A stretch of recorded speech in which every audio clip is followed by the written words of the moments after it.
आज लंच रे काना काना करी देखुन एटा हला पखाड़ा भात केंजी कि मो ससुर झाड़ा हो जम पूरा तो हेति लगी गरम भात में नहीं करिनो पानी भात कर देछि आउडा कुंदरू आलू भाजी देछि आउडा हमर बाड़ी साग जने कि से 12 मासी साग ने बड़ा सेटा आउडा मोर भंजा लगी बाड़ी देछि मोर भंजा भी अछन दिन आ एटा नहीं मो ससुर लगी मो ससुर सुगर अच्छी बोली तांके गुटे आम देछि गुटे पीस देछि आड़े रखी दे आड़े सुगर अच्छे आम पूरा मिठाटा तो दु जन लगे आग बाड़ी दे कहीं मोर हजबैंड नुहे आसन दुकान रु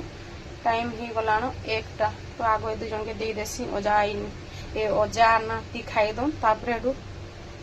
तार बापा आसले आम समस्ते खाइमु कहीं ये ना एकला खाते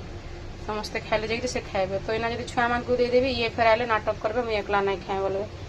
तो हेन्ता मते भी भल लागबार नहीं तो हेते लगे आज किसी एते खास नहीं रंधा रंधी करी जेते हला हाथ